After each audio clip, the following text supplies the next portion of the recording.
வணக்கத்துடன் இது இன்பா டாக்ஸ்.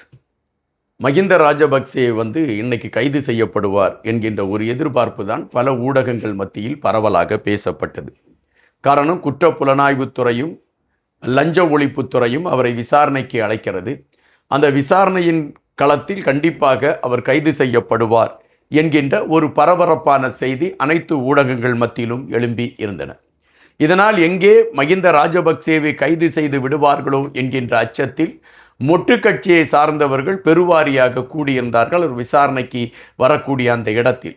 காரணம், ஒருவேளை கைது செய்தால் நாம் போராட்டம் நடத்த வேண்டும் என்கின்ற நிலைப்பாட்டை மையப்படுத்தியதான். என்ன நடந்தது? இந்த விசாரணையின் பின்னால் இருக்கக்கூடிய விடயங்கள் என்ன? 2 மணி நேரமாக மகிந்த ராஜபக்சேயிடம் நடத்தப்பட்ட விசாரணைகளின் பின்புலம் என்ன?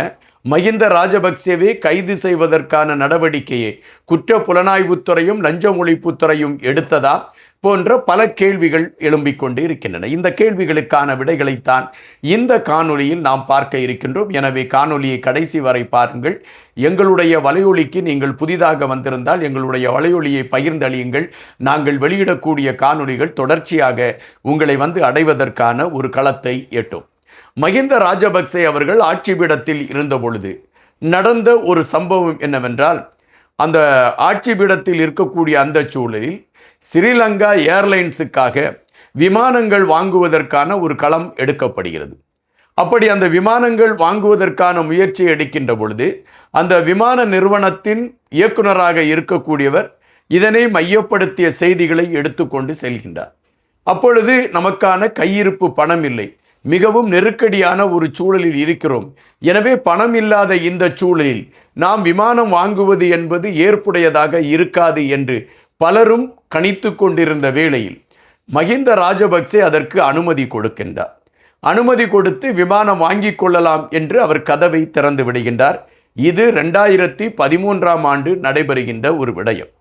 அப்படி விமானம் வாங்கிய அந்த நிகழ்வில் சுமார் 2 லட்சம் அமெரிக்கன் டாலர் பணம் கையூட்டாக பெறப்பட்டிருக்கிறது என்கின்ற செய்திகள் வருகின்றன. அதாவது குறிப்பாக 2 மில்லியன் அமெரிக்கன் டாலர் கையூட்டாக பெறப்பட்டிருக்கிறது என்ற செய்தி அப்பொழுது பரவலாக பேசப்பட்டது உண்டு.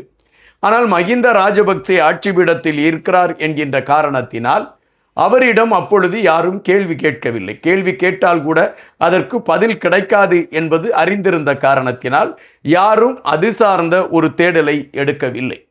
ஆனால் ஒரு கட்டத்தில் பொருளாதார வீழ்ச்சியை சந்திக்கின்றது இலங்கை. ஒட்டுமொத்த மக்களும் மிக சிக்கலில் மாட்டிக்கொண்டிருக்கின்றார்கள். ஆட்சியில் இருக்கக்கூடிய மகிந்த ராஜபக்சேயும் அவர்களுடைய சகோதரர்களையும் ஆட்சியை விட்டு விரட்டுவதற்கான முயற்சிகளை மக்கள் எடுக்கிறார்கள். எடுத்த பின்பு இவர்கள் எவ்வளவு ஊழல் செய்திருக்கிறார்கள் என்கின்ற விடயம் பேசுபடு பொருளாக மாறுகின்றன. பலர் இதை குறித்து கட்டுரைகள் எழுதுகின்றார்கள். பல எதிர்க்கட்சிகளை சார்ந்தவர்கள் இது சார்ந்த செய்திகளை முனைப்புடன் எடுத்து வைக்கிறார்கள். ஒட்டுமொத்தமாக மிகப்பெரிய ஒரு சிக்கலை நோக்கி நகர்ந்தது மகிந்த ராஜபக்சே அவர்களுடைய சகோதரர்களுடைய அந்த தேடல்களை மையப்படுத்திய விடயம். அதன் பின்பு விசாரணைகள் முடுக்கிவிடப்படுகின்றன. அப்படி விசாரணைகள் முடுக்கிவிட்டதின் அடிப்படையில் இந்த விமானங்கள் கொள்முதல் செய்த விடயத்தில் மிகப்பெரிய ஒரு கையூட்டுகள் கொடுக்கப்பட்ட விடயம் அல்லது கையாடல் செய்யப்பட்ட விடயம் பரபரப்பாக பேசப்படுகிறது. இதை லஞ்ச ஒழிப்புத்துறையும் உறுதி செய்கிறது. எனவே இது விசாரணைக்கு எடுத்துக்கொள்ளப்படுகின்றது. இந்த விமான நிறுவனத்தின் முன்னாள் இயக்குநராக இருந்தவர் சமீபத்தில் தன்னுடைய வீட்டில் மர்மமாக இறந்துவிட்டார் என்கின்ற செய்தியும் காவல்துறையும் மற்றும் பலரும் அதை குறித்து விசாரணைகள் மேற்கொண்டு இருக்கிறார்கள் என்ற செய்தி வருகின்ற அதே வேளையில் பல ஊடகங்கள் இதன் பின்னால் இருக்கக்கூடிய உண்மை வெளியே தெரிந்துவிடும் என்பதற்காக அவரை யாரோ திட்டமிட்டு கொன்றுவிட்டார்கள் என்கின்ற ஒரு செய்தியும் எடுத்து வைக்கப்படுகின்றது. இந்த சூழலில்தான் 12ஆம் தேதி மகிந்த ராஜபக்சேவிற்கு குற்ற புலனாய்வுத்துறை விசாரணைக்கு அழைக்கிறது என்கின்ற செய்திகள் பரவலாக பேசப்பட்டது உண்டு. நமல் ராஜபக்சேயை பொறுத்தமட்டில் அவர் மிக தெளிவாக எடுத்து வைத்தார். எத்தனை முறை எங்களை விசாரணைக்கு அழைத்தாலும் நாங்கள் கவலைப்படவில்லை. நாங்கள் இந்த விசாரணையில் நாங்கள் கலந்து கொள்கிறோம். எங்களுக்கு எந்த விதமான வருத்தமும் இல்லை. எங்கள் கையில் சுத்தமாக இருக்கிறோம் என்று அறிவித்து விட்டார். ஆனால் மகிந்த ராஜபக்சே மீது குற்றம் இருக்கிறது. அவர் 2 மில்லியன் அமெரிக்கன் டாலர் பணத்தை கையாடல் செய்திருக்கிறார் என்பது உறுதிப்படுத்தப்படுகிறது என்பதை குற்ற புலனாய்வுத்துறையும் லஞ்ச ஒழிப்புத்துறையும் உறுதிப்படுத்தியிருக்கக்கூடிய காரணத்தினால் இந்த விசாரணை உன்னிப்பாக கவனிக்கப்பட்டது. இந்த விசாரணையின் களத்தை எடுத்து பார்க்கின்ற பொழுது மகிந்த ராஜபக்சே கண்டிப்பாக விசாரணைக்கு வரக்கூடிய அந்த சூழலில் அவர் கைது செய்யப்படுவார் என்கின்ற எதிர்பார்ப்பு தான் எல்லா மட்டங்களிலும் இருந்தன. காரணம், இதற்கு முன்பு மகிந்த ராஜபக்சேயின் மனைவி சிராந்தி ராஜபக்சே அவர்கள் தன்னுடைய வங்கிக் கணக்கில் அதிகமான பணத்தை வைத்திருக்கிறார் என்ற விசாரணை அவர் மீது முடுக்கிவிடப்பட்டது. அதுபோல வீடு வழங்கக்கூடிய விடயத்திலும் சில குளறுபடிகள் நடந்திருக்கிறது என்பதை மையப்படுத்தி சிராந்தி அவர்கள் மீது ஒரு விசாரணை களம் முடுக்கிவிடப்பட்டது. அதேபோல மகிந்த ராஜபக்சே மீதும் வீடு வசதி வாரியத்தின் அடிப்படையில் ஒதுக்கப்பட்ட வீடுகள், அதில் கையாடல் செய்யப்பட்ட விடயங்களை மையப்படுத்திய விசாரணைகளும் முடுக்கிவிடப்பட்டது. எனவே ஒட்டுமொத்தமாக மகிந்த ராஜபக்சே குடும்பத்தை சார்ந்தவர்கள் மிகப்பெரிய ஒரு பாரிய சிக்கலில் சிக்கி இருக்கிறார்கள் என்கின்ற விடயங்கள் பரபரப்பாக பேசப்பட்டு கொண்டிருந்த சூழலில்தான் இந்த வழக்கின் விசாரணை 12ஆம் தேதி வைக்கப்பட்டது. இந்த 12ஆம் தேதி இந்த விசாரணை வேறொரு கோணத்தில் நகரும் என்றுதான் பலரும் எதிர்பார்த்தார்கள்.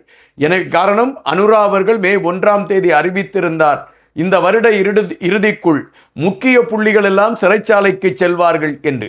எனவே மகிந்த ராஜபக்சே இன்று கைது செய்யப்படுவதற்கான ஒரு வாய்ப்பு தான் இருக்கும் என்று எல்லோரும் ஆவலுடன் எதிர்பார்த்து கொண்டு இருந்தார்கள்.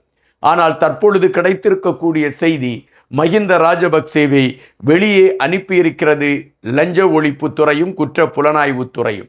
ஆனால் இந்த விசாரணை முடிவடையவில்லை என்றும் மகிந்த ராஜபக்சேயிடமிருந்து அதற்கான ஆதாரமான வாக்குமூலங்கள் பெறப்பட்டிருக்கிறது என்கின்ற செய்திகள் தான் எடுத்து வைக்கப்படுகின்றது. சுமார் 2 மணி நேரம் நடந்த இந்த விசாரணையில் பல குறுக்கு கேள்விகளும் மகிந்த ராஜபக்சே இதுவரை சொல்லாத பல விடயங்களை வெளியே கொண்டு வருவதற்கான முயற்சிகளும் எடுக்கப்பட்டது என்றும் மகிந்த ராஜபக்சே அவர்கள் விசாரணைக்கு ஒத்துழைத்தார் என்கின்ற செய்திகளும் வருகின்றன. தற்பொழுது உள்ள சூழலின் அடிப்படையை வைத்து பார்க்கின்ற பொழுது இன்று விசாரணையில் இருந்து மகிந்த ராஜபக்சே வெளியேற்றப்பட்டிருக்கிறார். மகிந்த ராஜபக்சே அவுட் பண்ணப்பட்டிருக்கின்றார். ஆனால் சட்டம் மகிந்த ராஜபக்சேவை உள்ளே இழுப்பதற்கான களத்தை நோக்கி நகர்ந்து கொண்டிருக்கிறது என்றும் கூடிய விரைவில் மகிந்த ராஜபக்சே சிறைச்சாலைக்கு என்கின்ற அடிப்படைக்குள் வருவார் என்கின்ற ஒரு செய்திகளும் பேசப்படுகின்றன. உண்மையிலே இவைகள் நடைபெறுவதற்கான சாத்தியக்கூறுகள் இருக்கிறதா, அல்லது இந்த விசாரணை ஒரு கண்துடைப்பு நாடகமா? திட்டமிட்டு மகிந்த ராஜபக்சேவை தப்பிப்பதற்காக அனுரா அரசாங்கம் எடுத்துக்கொண்டிருக்கக்கூடிய ஒரு நடவடிக்கை தான் இந்த விசாரணை என்கின்ற இழுத்தடிப்பா? இந்த கேள்விகள் எல்லாம் மேலோங்கி இருக்கின்றன. காத்திருப்போம். இன்னும் பல செய்திகளோடு உங்களை சந்திக்கின்றேன். நன்றியுடன் இன்பா.